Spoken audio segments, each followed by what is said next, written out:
Assalamualaikum warahmatullahi wabarakatuh. Waalaikumsalam warahmatullahi Pada wabarakatuh. Gus Baha juga Prof. Quraisy Shihab yang saya hormati. Perkenalkan, saya Uswatun Hasanah dari Magelang, ibu rumah tangga biasa ya Pak ya. Alhamdulillah pada kesempatan ini saya bisa bertemu langsung dengan Gus Baha juga Quraisy Shihab ya. Profesor Quraisy Shihab. Nggak sia-sia tadi saya dari Magelang berangkat jam 7 sampai sini, alhamdulillah nih. Syukur, alhamdulillah saya bisa ada kesempatan tuh bertanya langsung ya. Langsung aja pertanyaan dua mau ketemu ya. Pertanyaan yang pertama, dalam Al-Quran itu ada kata-kata, ada ayat la yamassuhu illal mutahharun. La mutahharun di sini ada yang mengatakan suci tidak hanya hadas besar aja. Misalnya pegang Al-Quran, loh pas ngentot kok maca Quran, saya tegur gitu. Semestinya suci artine ora popo, katanya gini lah. Ini apakah ini termasuk meneladani Rasulullah? Nah, ini pertanyaan saya. Ini yang pertama, apakah suci di sini harus hadas besar, hadas kecil, atau cukup hadas kecil aja gitu? Terus yang kedua, maaf ini ya, kebanyakan kan para kiai atau yang lain itu kan istrinya lebih dari satu.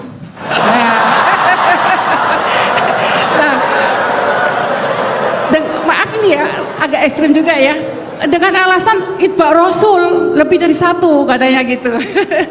Lah, apakah ini termasuk mempunyai istri lebih dari satu itu termasuk meneladani Rasulullah Sallallahu Alaihi Wasallam gitu ya? Saya kira cukup sekian. Assalamualaikum warahmatullahi wabarakatuh. Waalaikumsalam warahmatullahi wabarakatuh. Kami catat Ibu. Selanjutnya kita mohonkan yang tiga, nggak apa-apa tapi pendek-pendek ya, silakan ya. Bismillahirrahmanirrahim. Assalamualaikum warahmatullahi wabarakatuh. Waalaikumsalam warahmatullahi wabarakatuh. Perkenalkan, saya Dewi, istri dari Bapak Thoriqul Huda dari Fakultas MIPA. Begini, Al-Quran agar tidak datar, itu kan katanya Al-Quran bisa menjadi asyifa, petunjuk, solusi dari semua persoalan hidup kita. Itu caranya bagaimana? Karena kebetulan saya memang dari sama seperti Gus yang di Solo tadi, orang biasa bukan dari pondok. Dulu saya pernah punya persoalan kesehatan, saraf kejepit. Kemudian saya membuka Al-Quran dengan acak. Sebelumnya saya sholat taubat. Kemudian saya buka ketemu surat Asy-Syu'ara ayat 19.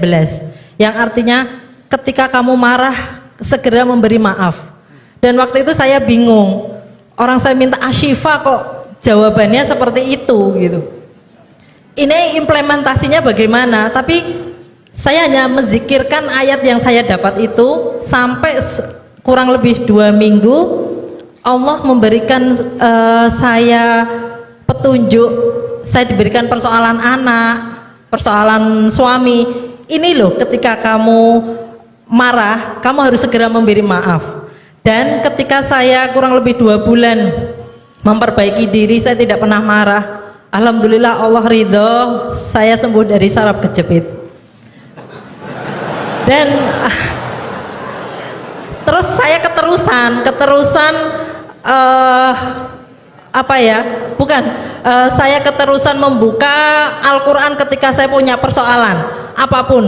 Bahkan ketika saya ada persoalan dengan suami, saya membuka Quran secara acak. Kemudian saya menemukan surat Al-Hajj ayat 19. Inilah 2 golongan mukmin dan kafir yang bertengkar.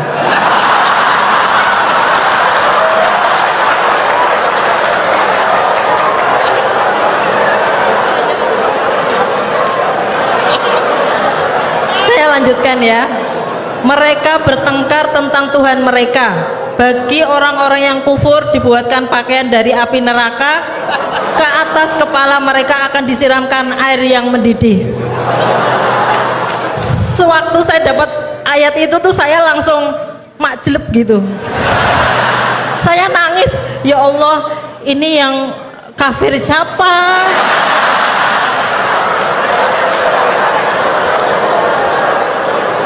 Tapi di situ saya pokoknya, oh semuanya saya yang salah, saya yang harus memperbaiki diri. Nah kebetulan kurang lebih 1 minggu suami itu sering lihat YouTube Gus Baha. Alhamdulillah tiba-tiba cerita, Bun, saya dengar Gus Baha tuh intinya ada begini. Jadi saya, loh itu sama seperti ilmu yang saya dapatkan. Cuman beda orang. Ternyata kita mendapatkan ilmu tapi beda-beda gitu. Nah ternyata saya merasakan bahwa Al-Quran itu bisa menjadi asyifa, bisa menjadi petunjuk persoalan saya. Nah apakah pertanyaan saya itu apakah cara ini betul, benar? Kalau untuk orang awam di sini, kalau kayak Prof Kurai sama Gus Baha kan ahlinya gitu, ahli tafsir gitu kan, mudah gitu menghadapi persoalan. Kalau orang awam seperti kita, bagaimana biar kita itu hidup tetap tenang ketika menghadapi persoalan, bahagia menghadapi persoalan. Mungkin begitu saja. Terima kasih. Wassalamualaikum warahmatullahi wabarakatuh. Assalamualaikum warahmatullahi wabarakatuh. Baik, terima kasih Bu Dewi. Sekalian satu lagi Ibu yang pakai jilbab hitam, ya.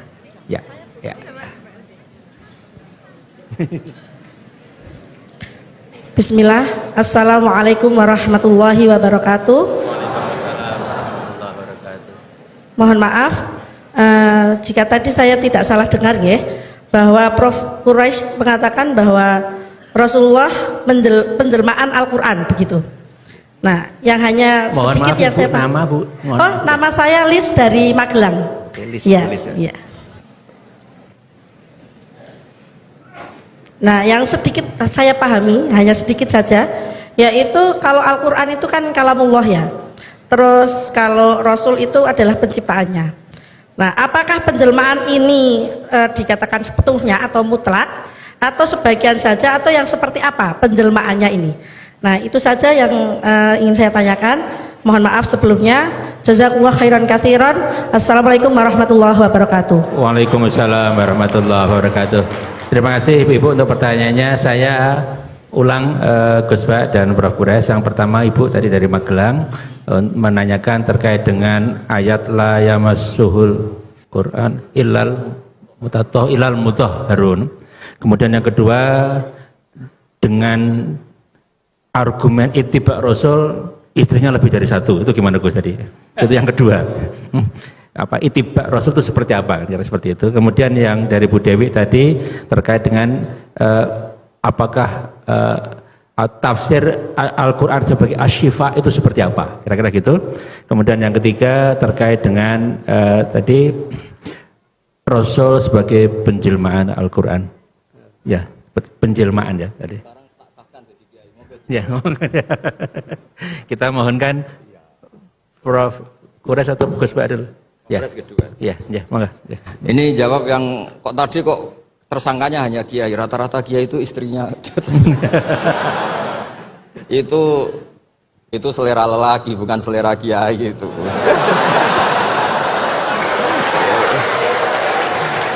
Karena itu di Arab itu banyak yang enggak kiai, istrinya juga.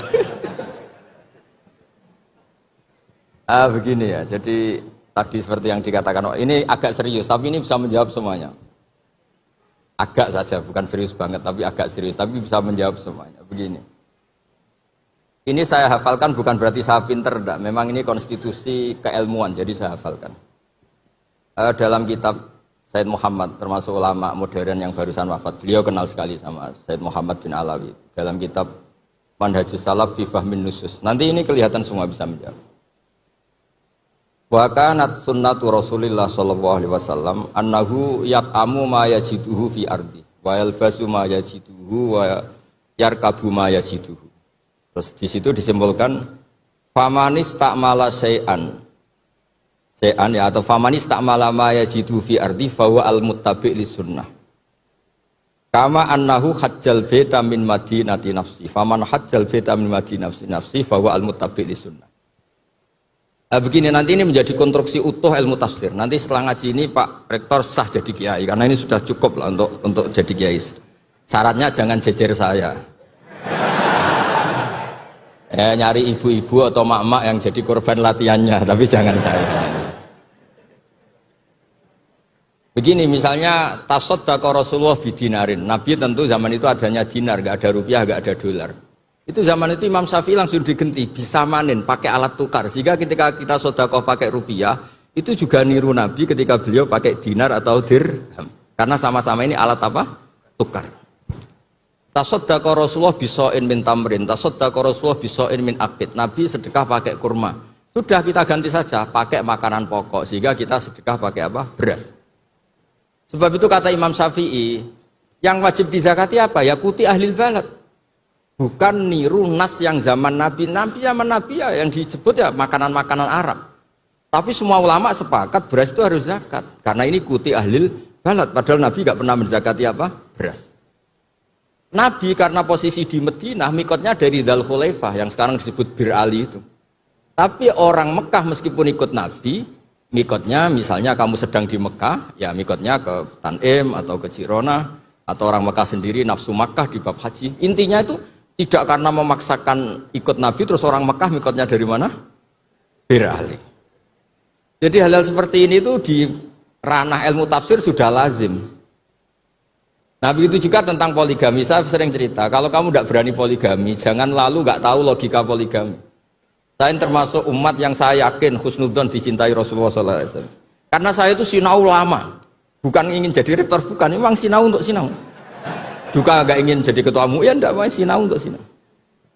Saya itu kalau di rumah niru Pak Kures bikin teh sendiri, bikin kopi sendiri, karena saya ingin nggak terlalu dihormati. Saya itu kesini tadi ya sama anak saya, pokoknya saya seneng hidup kayak umumnya orang. Begini, kalau Anda tidak berani poligami atau suka poligami, Nabi itu oke sebagai percontohan, tapi sadarlah kamu itu tidak Nabi. Begini, saya sering bilang begini, Nabi itu orang baik. Berarti kalau punya istri satu, membentuk orang menjadi baik. Kalau membentuk orang baik satu baik, bentuk dua ya lebih baik, bentuk tiga lebih baik. Kebalikannya kita, atau kamu lah kalau bahasa kasarnya itu. Satu istri saja kamu bentuk dari baik menjadi tidak baik. Lah kalau dua malah kayak apa? Kalau tiga malah kayak gitu aja. Jadi fikihnya kadang-kadang orang baik itu nggak bisa ditiru karena tadi nolong orang baik satu baik, nolong dua lebih baik, nolong tiga. Tentu Nabi hubungannya dengan istrinya posisi yang membentuk, yang nolong, yang menjadikan solihah, yang menjadikan lebih baik. Tapi pak ini apa ada jaminan seperti itu? Tapi ya jangan bilang kalau gitu gak usah poligami, jangan. Wajah-wajah gini kan riskan yang lebih buruk misalnya. Ya sudah begitu ya. Jadi menurut saya itu makanya ini pentingnya fikih. Ada illatul hukmi, ada logika apa? Jadi makanya ketika saya bilang orang yang suka humanisme jangan terus anti perang. Meskipun kita nggak suka perang, suka damai. Saya Pak Kures suka damai, tapi jangan anti perang. Karena apa? Andai kan zaman kita dijajah kolonial Belanda, Jepang, terus kemudian kita bilang perang itu haram, sama Londo monggo deraken, ketemu Jepang monggo, kan ini lucu. Artinya gini, cerita-cerita perang Nabi toh secara akademik ada konteksnya, yaitu mempertahankan apa? Diri. Tapi jangan karena Nabi pernah perang, pokoknya yang benar itu perang, damai itu tidak ada hadisnya. Yang nggak ada itu bacaan kamu, bukan hadisnya. Ya jadi kira-kira gitu. Jadi lah yang layah Mas Wilal Muthaharun tadi saya sudah mandatkan ke rektor, itu wilayah sensitif. Ada yang bilang ini urusan NU dan MZU kata Pak Rektor. Ya lagi-lagi itu urusan tafsir ya. Layah Mas Wilal Muthaharun itu tidak boleh megang mushaf kecuali yang suci. Nah tentu konsensus banyak ulama suci itu ya bisa suci dari hadas besar, hadas kecil, bahkan suci dari hati-hati yang kotor. Tapi ada yang bilang sekedar Islam itu sudah bukti suci. Itu wilayah-wilayah tafsir, tapi tetap saja tafsir ini tidak menggantikan teks yang ada di Al-Quran. Misalnya begini, saya sudah nggak punya hadas besar, nggak punya hadas kecil, tapi terus saya megang Quran, pas saya sedang marah sama Anda, mungkin Allah juga nggak suka, karena saya baca Qul a'udzu birabbil falaq min syarri ma khalaq. Ingatnya kamu min syarri ma khalaq itu kan. Saya berlindung dari Allah dari makhluk-makhluk terjelek karena sedang marah. Makanya kalau sedang marah sama istri jangan baca surat itu. Pasti min syarri ma khalaq, oh yang di rumah itu gitu. Sebab itu ngendikane Nabi ini Pak Kures pasti hafal hadis itu. Iqra'ul Qur'an ma'talafat qulubukum. Kamu baca Quran ketika hati kamu itu stabil. Karena kalau tidak stabil, aduh ya musuh kamu. Min syarri ma khalaq, istri kamu itu kan terus korbannya banyak. Pokoknya kalau sedang tidak baik-baik saja tidak usah baca Quran dulu. Waras dulu baru baca Quran. Ya kira-kira gitu. Nanti yang edisi yang lebih waras Pak Pres yang ngendikan ini. Monggo. Ya itu asifah ini. Jadi yang pertama terkait dengan la yamassuhu illal mutahharun, kemudian yang kedua ittiba Rasul tadi sudah dijawab oleh Gus Ba, terus Quran sebagai asyifa, kemudian yang selanjutnya terkait dengan Rasul sebagai penjelmaan Al-Quran. Ya. Satu hal dulu yang kita perlu sadari, bahwa Al-Quran itu bisa mengandung banyak penafsiran.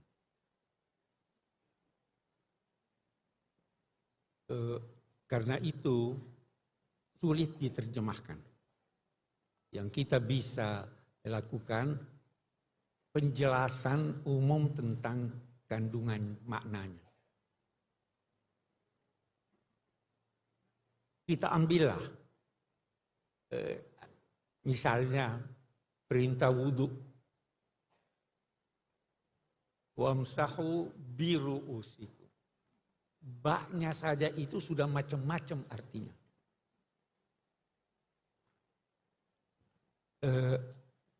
Demikian juga yang lain. La yamassuhu illal mutahharun, banyak pendapat. Boleh jadi apa yang saya anggap benar, Anda anggap tidak benar.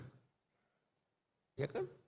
Itu orang Syiah berkata yang berhak, sebagian mereka ya, yang berhak memahami dan bisa memahami Al-Quran itu hanya Ahlul Bait. Karena apa? Al-Quran berkata, innama yuridullahu yudhiba ankumur rijsa ahlal bait wa yutahhirakum tathira. Ada yang berkata al-mutahharun itu malaikat. Jadi bisa beda-beda. Saya ingin dari sini kita mengambil suatu pelajaran.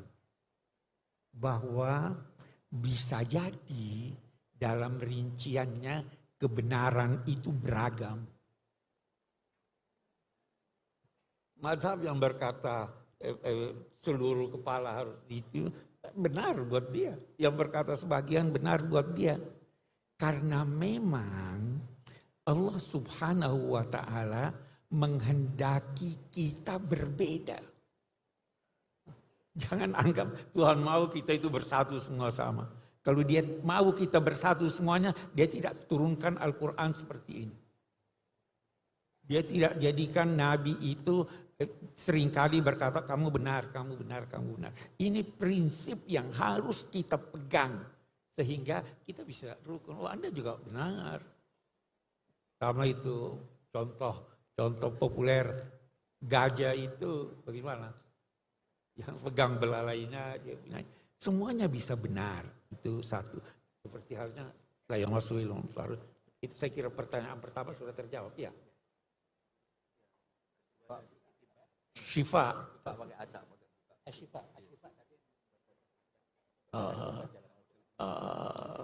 Saya tidak pakai itu. Ada orang mungkin berkesan begitu, tapi itu di Sulawesi Selatan, saya tidak tahu di Jawa. Itu kalau mau cari nama anak, itu buka Quran, kata pertama yang ditemukan itu dia anaknya. Jadi di sana ada namanya Sarik. Karena dia baca As-Sariq was-Sariq itu, ya toh ada yang itu tidak dia namanya dolim. Dolim, ya toh itu tidak diajarkan oleh Nabi. Kita disuruh faham Al-Quran, bukan acak buka begini dan sebagainya. Tidak benar itu.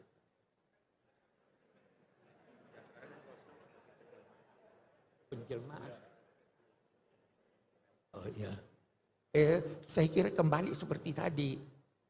Kita ingin fahami Al-Quran, lalu kita wujudkan pemahaman itu dalam kegiatan kita sehari-hari. Itu namanya kita menjelmakan. Nah, dan karena kembali lagi, karena pemahaman bisa beda-beda, maka toleransilah orang yang berbeda. Kita bisa bicara banyak soal ini, tapi saya akan ambil secara singkat. Kita di Indonesia, kita beda-beda kan? Tapi ada yang mempersatukan kita. Lebih-lebih umat Islam, ada yang mempersatukan. Yang mempersatukan kita di Indonesia itu ketuhanan yang Maha Esa. Ya kan? Semua kita. Yang mempersatukan umat Islam itu tauhid. Kemarin saya ada hadir satu diskusi, ada yang berkata begini Gus Baha, yang tidak sholat itu kafir. Saya tanya dia, bagaimana caranya orang masuk Islam? Dia bilang 2 kalimat syahadat. Kalau seandainya dia ucapkan 2 kalimat syahadat setelah subuh jam 8 pagi. Dia meninggal jam 11.30 sebelum zuhur. Dia dinilai muslim atau tidak? Dia muslim. Sholat tidak menjadikan orang kafir. Dia menjadikan berdosa besar. Ya kan, itu satu. Yang mempersatukan kita itu ketuhanan yang Maha Esa sebagai bangsa. Penafsirannya bisa beda-beda. Jangankan antara Muslim dan Kristen, antara Muslim aja penafsiran ketuhanan yang Maha Esa itu sudah beda. Nah, bagaimana caranya kita mewujudkan, menjelmakan ini? Mari kita bersangka baik pada Tuhan. Saya beri contoh. Saya mengundang 10 orang ke rumah saya. Saya kasih alamat. Silahkan datang jam 12 siang kita makan siang. Tibalah 3 orang sebelum jam 12. Welcome, ahlan wa sahlan. Tiba 5 orang terlambat. 2 orang tidak mau datang. Yang 5 orang yang terlambat ini sebenarnya dia mau datang tetapi terlambat sudah karena sesat jalan. Dia datang pada saya, apa saya tolak dia? Saya kata, sudah pergi. Atau saya kata, kenapa lambat? Kan saya mau datang Pak, saya tidak tahu jalannya kesesatan. Tidak mungkin saya tolak. Nah, begitu juga Tuhan menurut hemat saya. Kita antara sama Muslim, boleh jadi kita salah jalan tuh. Orang Kristen juga kita nilai salah jalan, dia nilai kita salah jalan. Oke deh, tidak usah bertengkar. Kita nanti Tuhan lebih tahu dari kita. Tuhan Maha Baik. Dia bisa memaafkan orang yang bersalah. Apalagi orang yang mau pergi tapi salah jalan. Itu titik temu kita. Itu salah satu bentuk dari penjelmaan kalimat tauhid itu. Kalau Anda mau bertengkar Mu'tazilah dengan ini punya sifat atau tidak sifat, banyak sekali bisa salah, tapi Tuhan Maha Pengasih, Maha Penyayang. Jadi penjelmaannya seperti itu. Selama itu dimungkinkan oleh kata Al-Quran, oleh ayat Al-Quran, kita terima aja walaupun kita beda pendapat. Sebab kalau tidak, bertengkar tidak ada habisnya. Saya kira itu menyangkut penjelmaan. Baik, terima kasih Prof. Kures.